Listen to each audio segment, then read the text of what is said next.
All right, hello everybody. Welcome to our next lesson, Motives and Social Needs. This is for our unit or the unit impact of motivation and emotions.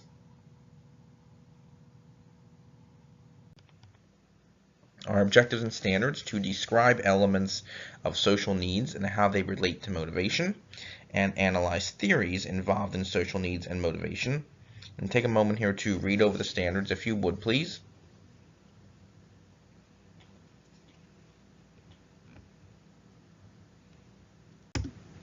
And our desired result is what social elements play a role in motivation.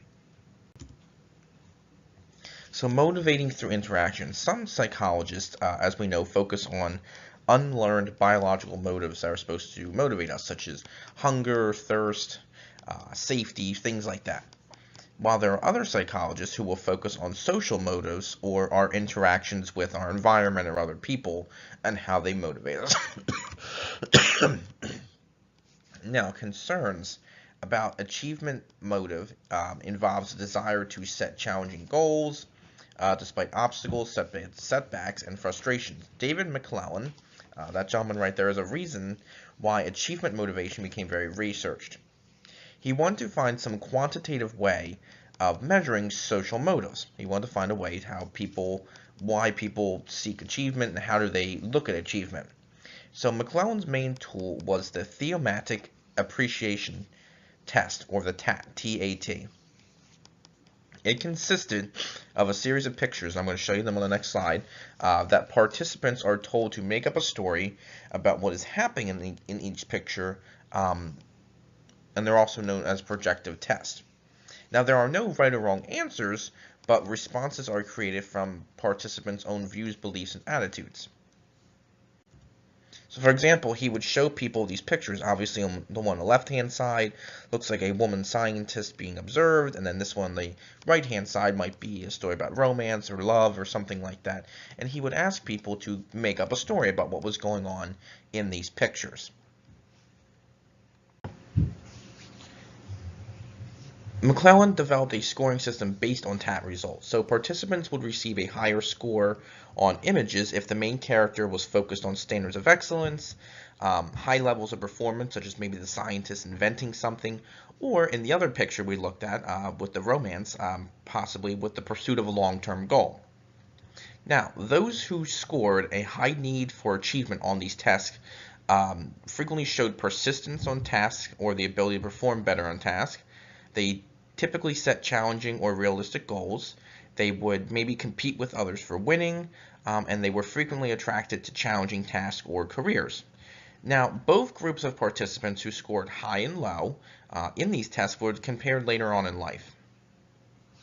Of those that he had tested with the TAT in 1947 at Wesleyan University, McClellan found out later on that 83% of them who had scored high had chosen some type of career that involved initiating projects on their own, and 21% of those who had scored high on the TAT test has chose non-entrepreneur careers, so things that maybe didn't require you to take charge or seek challenging tasks. Now, David McClellan did not believe everyone should train themselves as high achievers. That wasn't his goal as this. His purpose was to find out that people who scored high in achievement may not always be the most interesting or artistically sensitive. Intimacy can also be valued less by those who scored high in achievement tests. And if they do seek intimacy, they frequently seek intimacy with those who also are high achievers. Now, despite some results, some critics have claimed that these TAT stories are difficult to score since people's thoughts and feelings cannot be objectively analyzed. Now, the fear of failure. Achievement can serve as a motivation for some people. However, fear of failure can also motivate people, and it can be displayed in very different, numerous ways. For example, if people have a fear of failure, they may choose easier tasks to avoid any chance of failure, or they might select impossible tasks that have no real chance of success. Um, If a person is motivated by fear of failure, they often find excuses to explain their poor performance. For example, they may use an excuse to keep up a good image, such as maybe a track star may claim that their shoes were untied, and that explains why maybe they didn't run as fast or why they came in last. And these types of excuses may help a person feel better about themselves at the time, but they also prevent us from taking responsibility for our own actions as well. People can also be scared of success as well. An experiment was completed by Martina Horner that involved the fear of success. She did this in the 1970s. She asked 89 men to write a success story about a man named John after medical school. Horner also asked 90 women to do the same, but with a woman named Anne after she graduated medical school. Now, you have to remember that when the study occurred, medical schools were highly dominated by men, okay?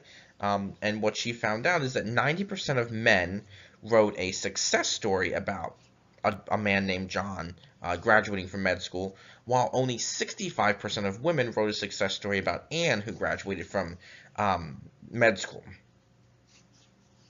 Horner then identified another element of achievement motivation, which she called the motive to avoid success. Excuse me.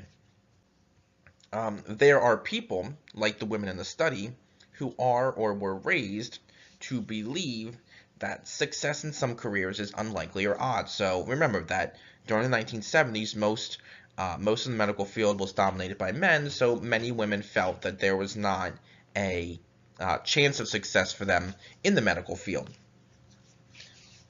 Also, some women felt that, according to the study, that if a woman was successful in a career highly dominated by men, such as the medical field in the 1970s, then she must be a failure as a woman in other ways, like maybe she was unable to get married, or maybe she was unable to have children, she was too busy to have a social life, or, take care of herself or her family. So, again, it was an interesting study that was done. So Horner identified that the fear of success made some women anxious to be successful in a certain career. Now, they also did the study later on and switched the field, such as asking men to feel how they would be successful in the nursing career, because at the time many female nurses were available, not many male nurses. And it found out that it was also true for men, that many men felt that they wouldn't be successful in a female-dominated field such as nursing. So it could be reversed as well. So understanding other theories. Motivation and behavior can also be explained by other theories. Expectancy value theory was developed by J.W. Atkinson, and this sought to explain goal-directed behavior. So, for example, your estimated likelihood of your success is expectancy, while what the goal is worth to you in value. Competency theory argued that too hard or too easy of a task does not teach us anything. So we must choose moderate tasks where both successes and failures may be instructive. So we learn from both a hard task and an easy task. We have to find something in the middle. Just to kind of further explain expectancy value theory, like how much value do you place on buying a house or starting a family? Some people may put more value on, buying a house and having a job, while some people might say, oh, I could live in an apartment. I don't need to have, a big mansion or a big house. So that's kind of hopefully explains a little bit better for you. Now, human wants and needs. In humanistic psychology, one of the pioneers was Abraham Harold Maslow. He believed that all human beings need to win approval and recognition, to feel competent, and to sense that they have achieved something. So Maslow also placed achievement motivation in the context of a hierarchy of needs all people share. You can see this in the triangle here. So he had three basic levels. He had the basic needs. I'm going to kind of block this off for you. The basic needs was the first level. The psychological needs was the second level. And then at the top were the self-fulfillment needs. Okay?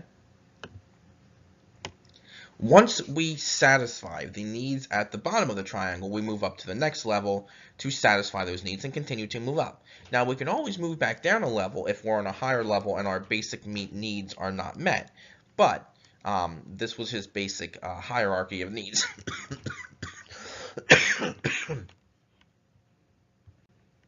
So the first level was the fundamental needs.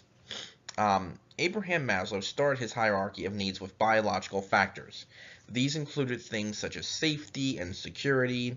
Maslow stated that people seek to satisfy these fundamental needs to live, such as, we have, water or thirst.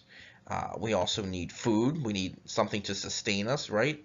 And we also need something to protect us or safety. So we need like a home or something like that. So those are the basic biological needs that we need to seek and fulfill first.